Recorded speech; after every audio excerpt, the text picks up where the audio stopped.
Elhamdülillah, thumma elhamdülillah. İnnel hamdelellahi nahmaduhu ve nesta'inuhu ve nestağfiruh.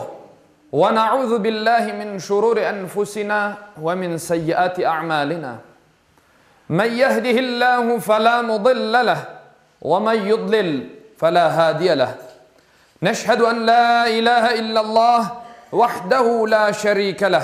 ونشهد أن سيدنا وسندنا ومولانا محمدا عبده وحبيبه ورسوله أما بعد فيا عباد الله أوصيكم بتقوى الله وطاعته إن الله مع الذين اتقوا والذين هم محسنون قال الله تعالى في محكم كتابه الكريم بسم الله الرحمن الرحيم اقرأ باسم ربك الذي خلق خلق الإنسان من علق اقرأ وربك الأكرم الذي علم بالقلم علم الإنسان ما لم يعلم صدق الله العظيم.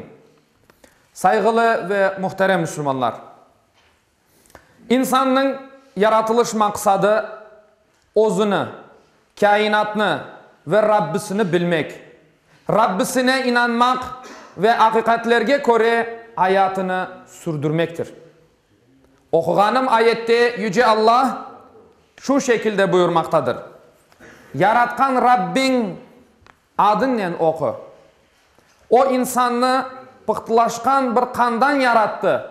Oku. O cömertliğin sahibi olgan Rabbin kalemle yazmakını da öğretkendir. İnsanga bilmegenlerini de o öğretti. Yüce kitabımız Kur'an-ı Kerim'nin oku emrinin enmege başlaması dikkatlerini celp etken son derece mühim bir hadisedir. Şüphesiz okumak insanga bilgi ve ilimni kazandırır.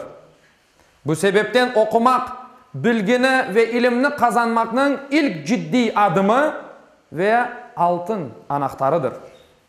Muhterem dindaşlarım, bir zamanlar duygular, düşünceler, inanç ve kurallar sözlü olarak sonraki nesillerge aktarılaydı. Bilgi çokrağı insanların hafızası idi. Her şey ezberleneydi ve gelecek nesillerge de şifahi yani ağızdan aytılıp öğretileydi, aktarılaydı. Sonraki devirlerde yazıp başladılar. İnsanlar sözlerini kalıcı alga getirmek, gelecek nesillerge doğru nakletmek için kitaplar yazdılar. Kitaplar yazılıp çoklaşkanınla toplumlar gelişti. Kitaphaneler kuruldu. Yeni medeniyetler peyda oldu. Kene bir zamanlar kitaplarga erişmek ve sahip olmak kolay değil edi. Bir bilgige ya da kitapka erişmek için günlerle, aylarla yol yürümek gerek edi.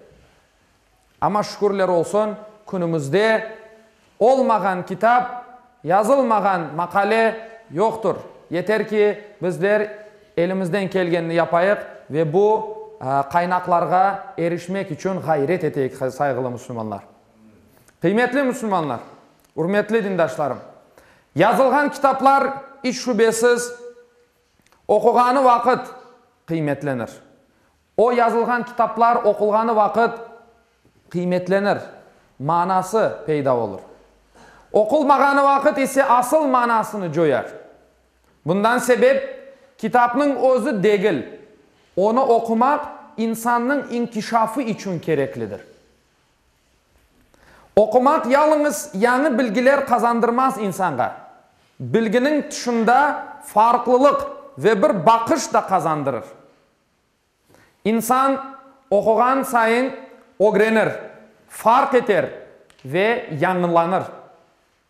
Daha evvel görmegenlerini görmege, eşitmegenlerini eşitmege ve hissetmegenlerini hissetmege başlar. Bundan sebep ufku açılır. Anlama ve konuşma kabiliyeti gelişir. İnsanlarla münasebeti güzelleşir ve yeni tecrübeler kazanır.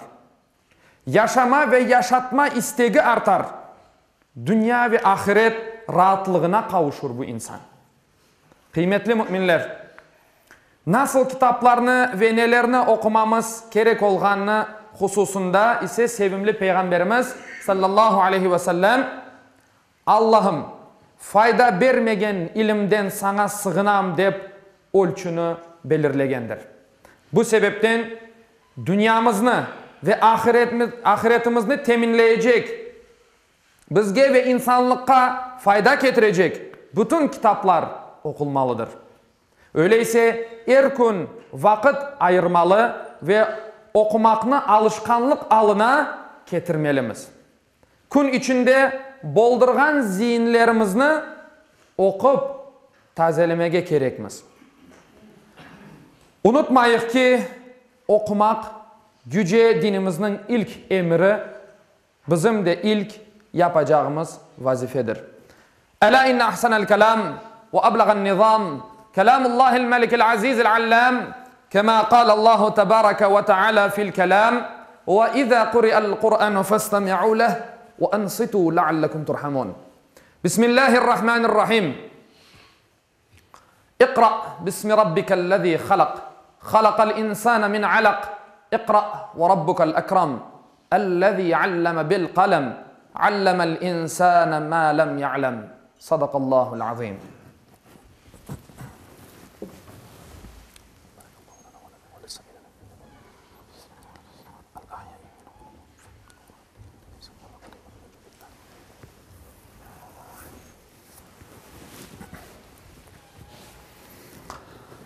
الحمد لله حمد الكاملين والصلاة والسلام على رسولنا محمد وعلى آله وصحبه أجمعين تعظيما لنبيه وتكريما لفخامة شان شرف صفيه فقال عز وجل من قائل مخبرا وآمرا إن الله وملائكته يصلون على النبي يا أيها الذين آمنوا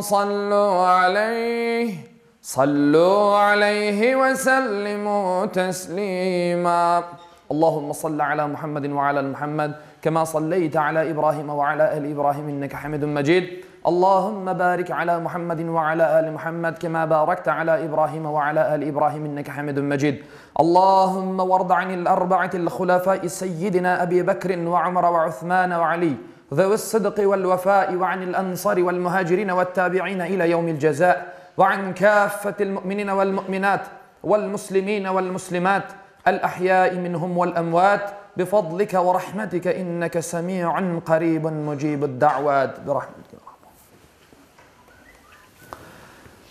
عباد الله إن الله يأمر بالعدل والإحسان وإيتاء ذي القربى وينهى عن الفحشاء والمنكر والبغي يعظكم لعلكم تذكرون ولذكر الله أكبر والله يعلم ما تصنعون.